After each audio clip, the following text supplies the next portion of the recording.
used by the Germans. What's about to happen is they will be firing. So again, as we've said earlier, just remember there's going to be some loud bangs and an awful lot of pops and bangs from what captured.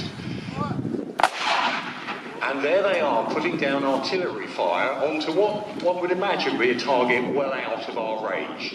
Bit of imagination now, just think this one through. Northwest Europe, later in the war, late 44, early 45, is the Allied forces. Here we're seeing the Americans, this particular section advancing, working their way forward, up against what quite often were hodgepodge German units put together. They call them a battle group or a camphor group. And this particular one's got a gun that's been actually captured in Finland, transferred by the Finnish forces, who of course were fighting on the German side after the Winter War against the Soviets. And they're reused by the German military. Quite a number of these were actually reused. Now, our patrol of American paratroopers, most units actually in German and Americans in the Second World War, sections, and then 4 platoons. So they're pretty similar arrangements as 1940, but huge losses against British and Commonwealth forces made Hitler. We are not used on what for the Germans is the Western Front, and here we see them using K98 rifles, a standard bolt-action rifle there, and again, just like the Americans they're fighting against, the Americans have an automatic, so using automatic weapons.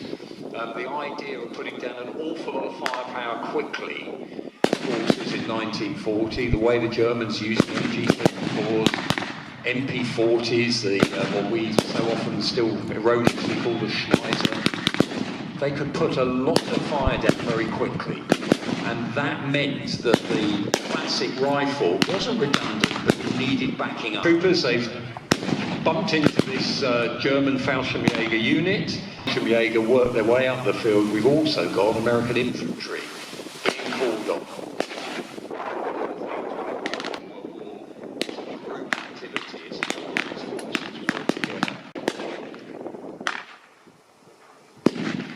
By high explosive blast effect, but they could also push by something called a heat round, and that means it's high explosive anti-tank, basically almost like a squash head round against armour. Well, that's covering fire, keeps the enemy occupied. Same situation with the British Army or the Browning, and that allows your troops to work there. Slight variations in different armies. One of the big things that NATO picked up from the Germans after World War II was this idea of delegation of the role. In other words, they were much more, they were given the mission.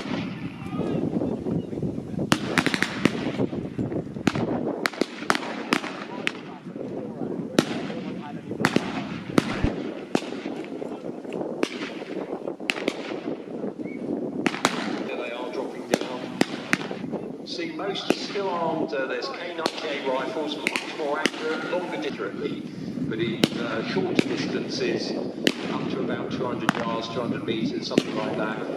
That automatic fire, because you're being able, very good, accurate, longer range, but obviously it's chamber another round and bolt. What looks like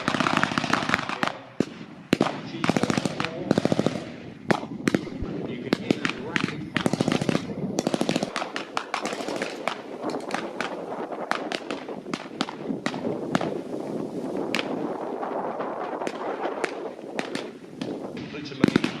again, this idea, it's got an enormously quick rate of fire, 600 rounds plus a minute, if you carry on feeding the bells of actually in distorts, it won't be anymore.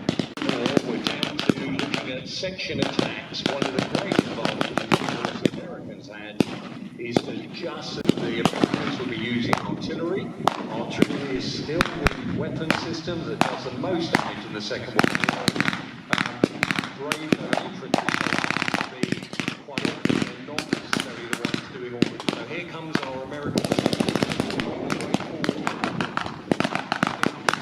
lines against the Germans. Again, you can see the camera on the tops of some K-gun.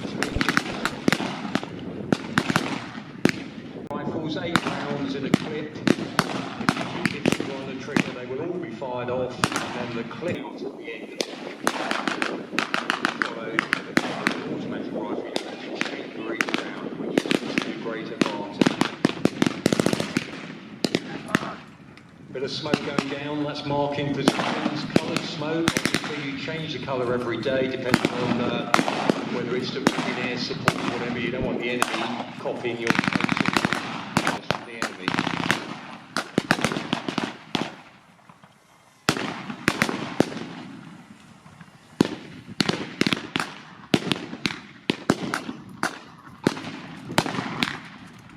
All of course haven't completely acted, I'll say very quickly, but it does make a little bit.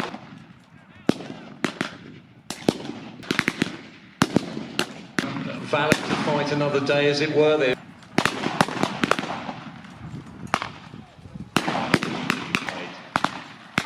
working their way forward, far.